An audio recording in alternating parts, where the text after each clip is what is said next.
아이고, 힘들어. 자, 우리 피스 서피스 잘 있었나? 서피스야, 얼른 풀려야지. 서피스 요 녀석. 눈썹이 잘생겨져서 못 알아봤구나. 지금 또 풀어준 건 뭐야?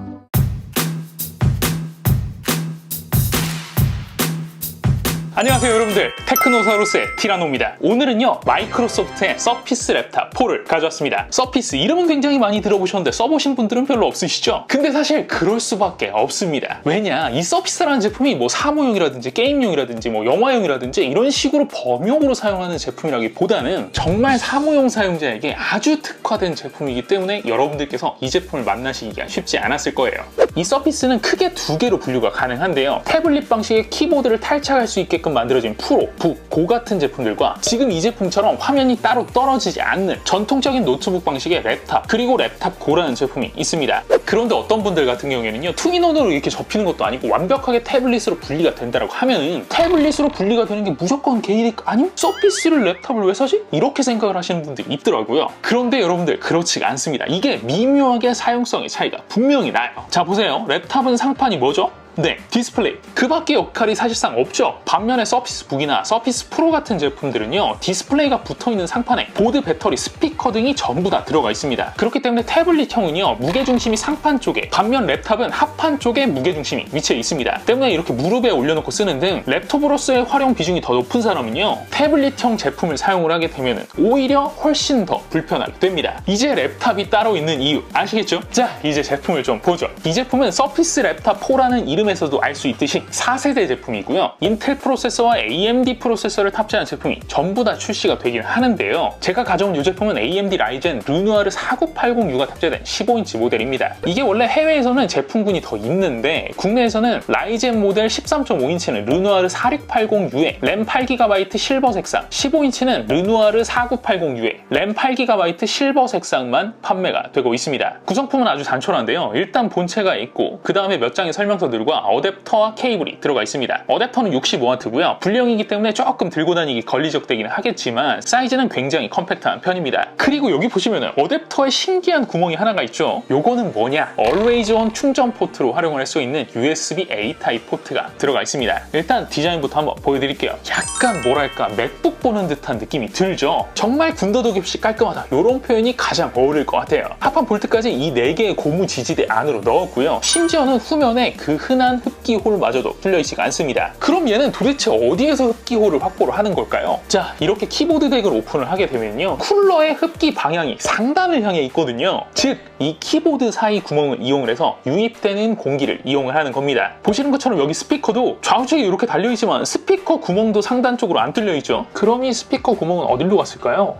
맞습니다. 이 스피커 사운드 역시 이 키보드 사이로 빠져나오게끔 설계가 되어 있는 거예요. 때문에 뭐랄까 깔끔한 디자인적인 측면에 있어서는 참 괜찮다, 플러스적인 요인이다, 이렇게 생각이 드는데 이게 쿨링 면에서는요, 과연 이걸로 충분할 것인가, 이런 의문이 조금 드는 건 사실이에요. 요거는요, 잠시 후에 성능적을 보면서 다시 한번 살펴보도록 하겠습니다. 하우징은 알루미늄 유니바디이고요. 키보드 덱까지도 전부 다 알루미늄 재질로 이루어져 있습니다. 포트는요, 굉장히 단촐한 편인데요. 좌측에는 USB 3.2 Gen 1 A 타입 포트 하나, USB 3.2 Gen 2 C 타입 포트, 그리고 3.5mm 오디오 콤보 단자가 위치해 있습니다. 다행히도 이 C 타입 포트는 썬더볼트는 아니긴 하지만 디스플레이 출력과 PD 충전을 지원을 하고요. 자, 반대로 우측 면에는요, 굉장히 독특하게 생긴 포트 달랑 하나 있죠. 이게 뭐냐, 이거는 단순히 충전 포트가 아니라요, 서피스 커넥터라는 부분인데요. 마치 썬더볼트처럼 이런 별도의 도구를 이용을 해서 전원뿐만 아니라 여러 가지 포트를 확장해서 쓸 수 있게끔 해주는 포트입니다. 다만 이 독을 늘 휴대하고 다니는 상황이 아닌 경우, 특히 저처럼 깜빡깜빡하는 건망증이 있으신 분들 같은 경우에는요, 막상 이런 걸 사놔도 깜빡하고 안 들고 다니는 경우가 태반입니다. 때문에 이런 사람들에게는 지원하는 포트의 개수가 조금 아쉬울 수도 있을 것 같아요.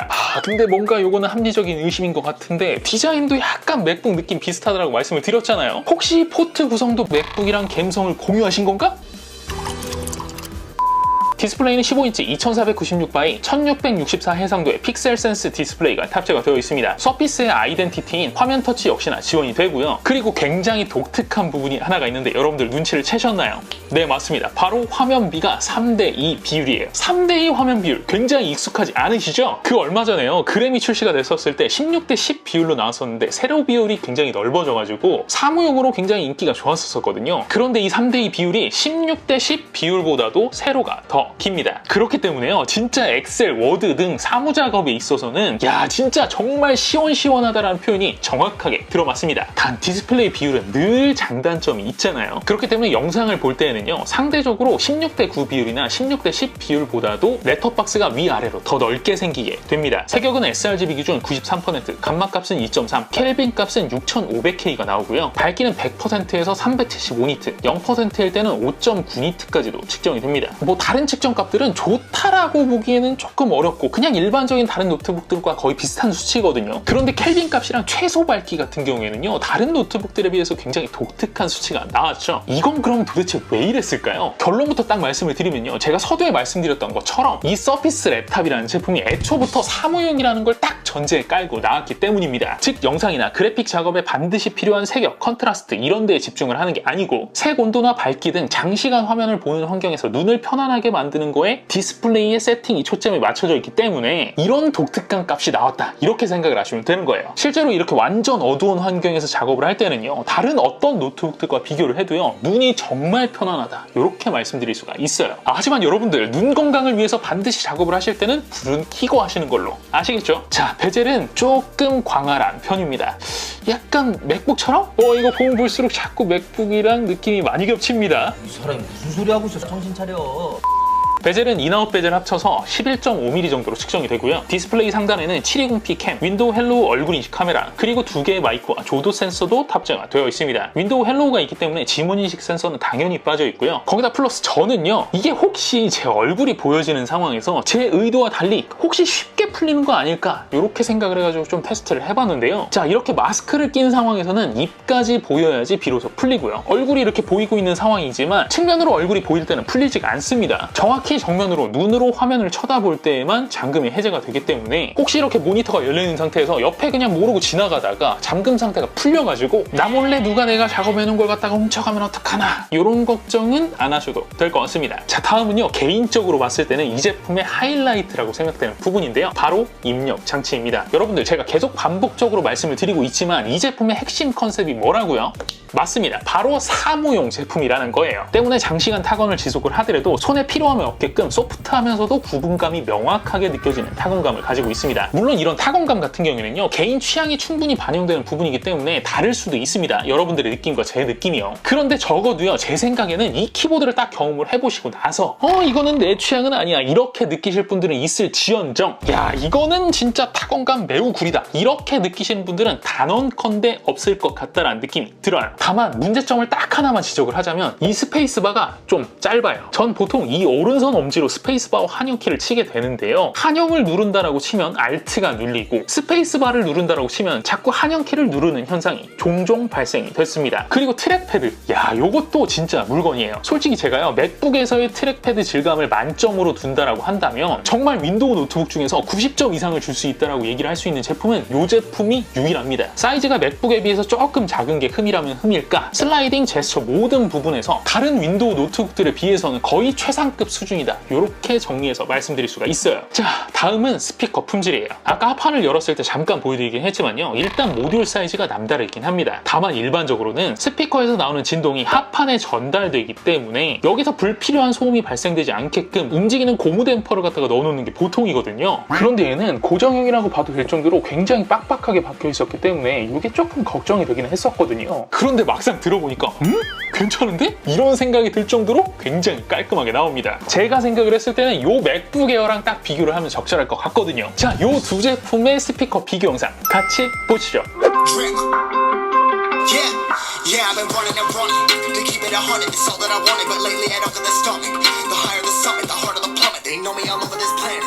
I'm just a man and I can't understand it. Proud that I win it, I did it myself. Probably wouldn't if I got the help. Hearing subliminals all in myself. Feel like I'm breaking, I'm falling to hell. Told me I'm sick and I tell her, oh well. Rather be dead than to know that I failed. Live for the chase, life is a race. I'm out of space, I'ma get on my face. I got a taste, well the whole plate finna get laced if you step out of place. Like first off, you don't run nothing. All talking, your team bluffing. My squad, we all dream crushing. We ain't rushing, no discussion. All I know is us made for this, paid for this, yeah, slave for this. Put it down and I'ma get it right. Get on sight like.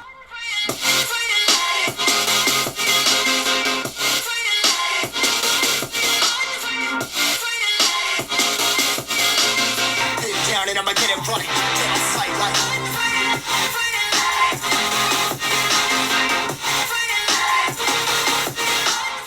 자, 뭐 더 이상 할 말 필요 없죠? 아주 훌륭합니다. 자, 이제 성능도 알아보도록 하죠. 모든 성능 테스트는 퍼포먼스 모드에서 진행을 했으니까 이 점은 참고로 하시고요. 먼저 CPU-G입니다. 싱글 526.4포인트, 멀티 5123.6포인트로 측정이 됩니다. 르누아르 기반이기 때문에 인텔 타이거 레이크 CPU대를 비해서는 싱글 코어가 조금 밀리긴 하지만 반대로 멀티 스코어는 8코어 16스레드답게 인텔의 저전력 라인업을 완전히 압살하는 모습을 보여줍니다. 다음은 시네메시 R23이에요. 싱글 코어 1263포인트, 멀티 코어 7507포인트로 측정이 되는데요. 요거는 조금 양상이 독특하죠. 다른 일반적인 노트북에 들어간 르누아르 CPU들이랑 점수를 비교를 해봤을 때도요, 싱글 코어 점수는 어느 정도 납득이 가는데 멀티 코어 점수가 7500포인트대로 기대에 비해서는 많이 낮게 측정이 됩니다. 기존에 제가 4800U를 테스트를 했을 때 9500포인트 정도가 나왔었으니까요, 4800U에 비해서도 약 20%가량이나 더 낮게 측정이 되는 거거든요. 그렇다면 여러분들, 도대체 왜 이런 현상이 발생이 되었을까요? 자, 이거는 간단하게 말해서 이 서피스의 목표 소음과 온도의 한계 설정이 일반 노트북들과 좀 다르기 때문입니다. 지금 전력 패턴을 한번 보시면요, 시네벤치에서도 그렇고 프라임 95나 블렌더에서도 온도적인 여유가 있을 때는 테스트 초반에는 40W까지 전력을 쫙 밀어주다가 온도가 쭉 올라가니까 한계 전력을 갖다가 단계적으로 떨어뜨려서 최종적으로 6W 부근까지도 떨어뜨리죠. 그에 따라서 같이 온도도 하향 조정이 되는 거고요. 게다가 플러스 이 모든 테스트를 거치면서 최대 소음 수치가 얼마가 찍혔느냐, 무려 최대 41에서 42dB밖에 나오질 않았습니다. 41에서 42? 그게 어느 정도인데? 이런 생각이 좀 드시는 분들도 있죠. 수치만 보면 감이 안 오실 것 같아서 제가 대략적으로 좀 분류를 해드리면요, 최근에 나오는 저전력 노트북 중에서 소음 세팅이 조금 강하다 하는 애들이 최대 약 50dB 정도, 레노버 싱크패드, 싱크북, 에이수스 익스퍼트북 같은 타사의 비즈니스 라인의 제품들이 퍼포먼스 기준으로 놨을 때 최대 45에서 46dB 정도가 나오거든요. 그리고 그런 아이들을 밸런스 모드로 측정을 한다고 하더라도 여기에서 나온 41, 42dB이 나오기가 쉽지가 않습니다. 즉 서피스 이 제품은 사무용이라는 컨셉에 맞춰서 성능보다는 온도나 소음에 더 치중한 세팅이 되어 있는 거고요. 때문에 그 반대급부적으로 성능을 좀 희생을 했다, 이렇게 생각을 하시면 딱 알맞을 것 같아요. 자, 이제 이런 데이터 값이 나온 게 좀 이해가 되시죠? 자, 그렇다면 배터리 타임은 어땠을까요? 측정 시 약 313리트 정도로 측정이 되었었던 밝기 90%, 밸런스 모드, 유튜브 1080p 영상을 지속적으로 플레이를 할 때를 기준으로요, 100%에서 꺼지기 직전까지 약 7시간 15분 정도를 버텨줬습니다. 이 정도면 사실 르누아르 4800U 이상급의 CPU가 탑재된 것 치고는 배터리 타임이 비교적 양호한 편이라고 말씀드릴 수가 있어요. 게다가 스펙시트 상에는요, 불과 배터리 용량이 47.4W밖에 안 되는 걸로 체크가 되어 있었거든요. 물론 배터리는 셀 개수라든지 이런 것들이 전체적으로 영향을 받기 때문에 단순하게 와트시로만 판단할 건 아니긴 하지만요, 그래도 절대적인 배터리 스펙과 세팅했던 모니터의 밝기, 거기다 플러스 이 녀석은 조도 센서가 달려있기 때문에 추가적으로 배터리 세이브가 가능함을 고려해 봤을 때 이 정도면은 배터리 효율은 충분히 훌륭한 수준이다, 이렇게 말씀드릴 수가 있을 것 같습니다. 자, 원래 사무용이 타겟인 제품인 만큼 요 정도 하고 넘어가려고 했는데요, 제 노트북 영상에서 게임이 빠지면 좀 섭하잖아요. 그렇기 때문에 파이어 스트라이크랑 타임 스파이 점수와 몇 가지 캐주얼 게임들 프레임 측정을 한 거를 아주 잠깐만 보여드리고 마무리를 하도록 하겠습니다. 아, 그리고 하나 더, 제가 이 제품을 딱 올리게 되면은 야, 램 8기가밖에 안 넣은 제품을 갖다가 돈 받아가지고 이걸 갖다가 소개를 한다, 이런 얘기 분명히 달릴 것 같거든요. 물론 여러분들 사용하시는 환경에 따라 램이 부족할 수도 있습니다. 자, 다시 반복해요. 부족할 수도 있습니다. 단 진짜 많은 분들이 제가 생각했을 때는 내피셜로 한 70-80%는 될 것 같은데, 노트북 램 8기가도 다 못 쓰시는 분들이 8기가 이상으로 오버스펙으로 구매를 하시는 분들이 굉장히 많아요.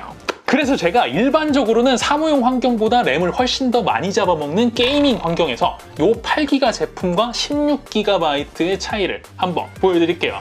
그런데 제가 이런 얘기를 하면 또 이런 생각이 드시는 분들이 있을 거예요. 야, 라이젠은 8GB 버전밖에 안 판다며, 그러면 16GB가 없는데 어떻게 비교를 해? 네, 맞아요. 그런데 이상하게 공교롭게도 라이젠 4980U의 16GB 버전에 들어간 서피스 랩탑4가 여기 있네? 이게 왜 여기 있지? 진짜다? 여러분들 제가 다시 한번 높아심을 말씀을 드리지만요, 8GB 램이 분명히 부족한 분들도 있긴 있습니다. 다만 그냥 써보지도 않고 8GB 램을 갖다 어떻게 써? 이렇게 생각을 하시는 분들이 많길래 이렇게 오해할 필요 없다, 이 정도까지도 돌아간다, 이런 걸 보여드리기 위해서 가져온 거니까요, 오해 없이 봐주셨으면 좋겠습니다. 아시겠죠?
Welcome to a whole new world.